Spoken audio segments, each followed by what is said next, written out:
Hello everyone. आज हम पढ़ेंगे potential energy due to electric charges. हमें पता है पोटेंशियल एनर्जी वो एनर्जी होती है जो भी किसी भी ऑब्जेक्ट की पोजीशन में चेंज आने की वजह से या उसकी कॉन्फ़िगरेशन चेंज होने की वजह से आती है।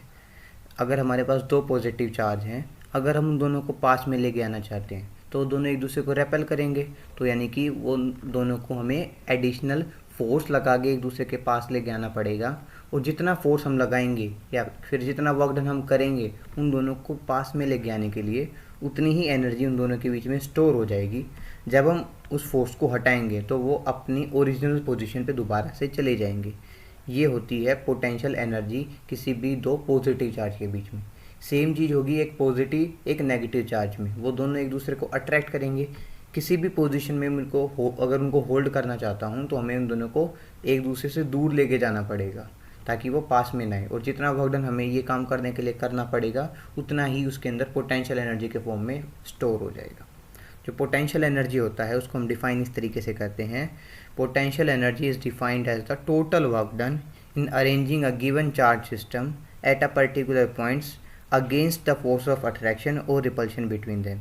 यानी कि दो चार्जेस या दो से ज़्यादा चार्जेस को एक गिवन कन्फिग्रेशन में लेके आने के लिए हमें जितना वर्क डन करना पड़ेगा वो उसकी पोटेंशियल एनर्जी होगी सिस्टम की। पोटेंशियल एनर्जी का सिंबल हम यहाँ पे यूज़ करेंगे कैपिटल यू। और पोटेंशियल एनर्जी वर्क डन के इक्वल ही है तो इसकी जो एसआई यूनिट होगी वो होगी जूल। सबसे पहले दो चार्जेस के लिए करेंगे। लेट मेरे पास दो चार्जेस हैं Q1 और Q2। हमें क्या करना है, इन दोनों को R12 डिस्टेंस से सेपरेट करना है। तो हमें निकालना है कि इस गिवन सिस्टम की पोटेंशियल एनर्जी कितनी होगी। हम करेंगे कैसे, हमें क्या निकालना है, टोटल वर्क डन निकालना है। और जितना वर्क डन हम करेंगे उतना ही पोटेंशियल एनर्जी के फॉर्म में स्टोर हो जाएगा। तो जब हम सबसे पहले इन्फिनिटी से Q1 चार्ज को लेके आएंगे इसकी जगह पे, तो हमारा वर्क डन होगा ज़ीरो, बिकॉज सबसे पहला चार्ज तो यही है। इसके ऊपर फोर्स लगाने के लिए कोई दूसरा चार्ज तो अवेलेबल नहीं है। तो work done in moving a charge from infinity to any point is zero, अगर कोई दूसरा चार्ज प्रेजेंट नहीं है तो। जब मैं सेकंड चार्ज Q2 को लेके आना चाहता हूँ इन्फिनिटी से, तो मुझे कुछ वर्क करना पड़ेगा। क्यों? क्योंकि दूसरा चार्ज हमारा Q1 प्रेजेंट है। इसकी वजह से या तो अट्रैक्टिव फोर्स या फिर रिपल्सिव फोर्स लगेगा, जिसके अगेंस्ट मेरे को फोर्स लगाना पड़ेगा, वर्क करना पड़ेगा, और वही वर्क इसके अंदर पोटेंशियल एनर्जी के फॉर्म में स्टोर हो जाएगा। तो हमने देखा कि हमारा जो W1 होगा पहले चार्ज को लेके आने के लिए, वो हमारा कितना होगा, ज़ीरो, बिकॉज हमारे पास इनिशियली जो चार्ज को लेके आए थे उसके अगेंस्ट फोर्स लगाने के लिए कोई दूसरा चार्ज अवेलेबल था ही नहीं। सेकंड, जब हम सेकंड चार्ज को लेके आएंगे तो क्या होगा, पहला चार्ज प्रेजेंट है, वो उसको अपोज करेगा या फिर अट्रैक्ट करेगा, जिसकी वजह से हमें पता है एक वर्क डन होगा। हमें पता है पोटेंशियल का फॉर्मूला होता है V is equals to W/Q। यहाँ से W हमारा आ जाएगा V multiply by Q। V यहाँ पे क्या है, charge potential of first charge, Q है जो सेकंड चार्ज हम यहाँ पे लेके आना चाहते हैं। तो हमारा वर्क डन हो जाएगा potential of 1 multiply by second charge.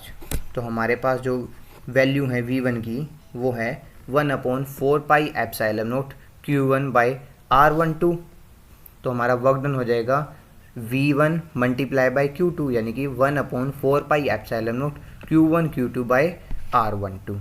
तो हमारा नेट वर्क डन क्या होगा, W1 प्लस W2। तो W1 ज़ीरो, W2 की वैल्यू ये हमने यहाँ से रिप्लेस कर देंगे। तो हमारे पास ये जो वर्क डन है ये पोटेंशियल एनर्जी की फॉर्म में स्टोर हो जाएगा। तो हमारा जो U होगा वो होगा 1/4πε0 Q1 Q2/R12, दो चार्जेस के लिए। अब देखते हैं अगर मेरे पास दो से ज़्यादा चार्जेस होंगे तो क्या होगा। हमें पता है जब हम फर्स्ट चार्ज को लेके आएंगे तो हमारा जो वर्क डन है वो ज़ीरो होगा। जब हम सेकंड चार्ज को लेके आएंगे तो हमारे पास वर्क डन होगा, बिकॉज हमें Q1 के अगेंस्ट वर्क करना पड़ेगा। जब हम थर्ड चार्ज को लेके आएंगे इन्फिनिटी से, तो हमें क्या होगा, दो चार्जेस की वजह से रिपल्शन होगा। एक होगा Q1 की वजह से, एक होगा Q2 की वजह से। तो यानी इसके पास दो वर्क डन होंगे। तो हमें क्या करना पड़ेगा, इन तीनों वर्क डन को ऐड करना है। जैसे हमने पहले दो के लिए किया था, अब सिमिलरली तीन के लिए करेंगे और तीनों को ऐड कर देंगे।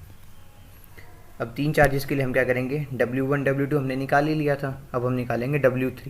वो क्या होगा, V1 इंटू Q3, यानी कि जब फर्स्ट चार्ज के अगेंस्ट वर्क करना पड़ेगा, तो potential of first charge multiply by charge, जब हम सेकंड का अगेंस्ट करेंगे तो हो जाएगा potential of second charge multiply by Q3, यानी कि जो W3 होगा वो होगा V1Q3 प्लस V2Q3।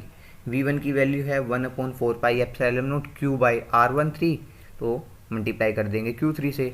V2 की वैल्यू है 1/4 pi epsilon not Q2Q3 divided by R23, तो हमारे पास W3 की वैल्यू आ गई। तो जो नेट वर्क डन होगा वो कितना होगा, W1 plus W2 plus W3। W1, W2, W3 की वैल्यू हम इसमें पुट कर देंगे। हमारा W1 0 है, W2 की value 1/4 pi epsilon not Q1 Q2 by R12 है, W3 की वैल्यू है 1/4 pi epsilon not Q1 Q3 by R13 plus 1/4 pi epsilon not Q2 Q3 by R23। तो हमारे पास जो कॉमन आ जाएगा इन सब में से वो आ जाएगा 1/4 पाई एप्सिलॉन नॉट, और जो अंदर वैल्यूज बचेंगी वो बचेंगी Q1 Q2 by R12, Q2 Q3 by R23, Q1 Q3 by R13। अगर मेरे पास यही एक्सप्रेशन मेरे को n टर्म्स के लिए निकालना पड़े तो क्या होगा, तो हम उसके लिए हम जनरल एक्सप्रेशन लिख सकते हैं। जो हमारा u होगा वो होगा 1/4 पाई एप्सिलॉन नॉट, जैसे कि यहाँ पे कॉमन आया था।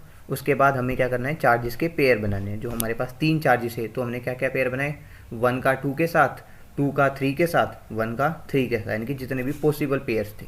तो सेम चीज़ यहाँ पे करेंगे, क्यू आई का क्यू जे के साथ डिवाइडेड बाई आर आई जे, और आई और जे की वैल्यू कहाँ से कहाँ तक होगी, 1 से स्टार्ट होकर n तक। एक चीज़ हमें यहाँ पे रिमाइंड रखनी है कि आई जे के इक्वल नहीं होना चाहिए, बिकॉज सेम चार्ज अपने अगेंस्ट वर्क डन नहीं करा सकता। अगर मैं फर्स्ट चार्ज को लेके आऊँगा या फिर सेकंड चार्ज को लेके आऊँगा तो वो अपने अगेंस्ट वर्क डन नहीं कर सकता। तो यहाँ पे I is not equals to J, यानी कि I equals to not equals to J होना चाहिए। अगर I is equals to J है तो हमें उस टर्म को अवॉइड करना है, यानी कि Q1 का पेयर हमें नहीं बनाना, Q2 का पेयर नहीं बनाना, उसके अलावा जितने भी पॉसिबल पेयर हैं उन सबको बनाना है।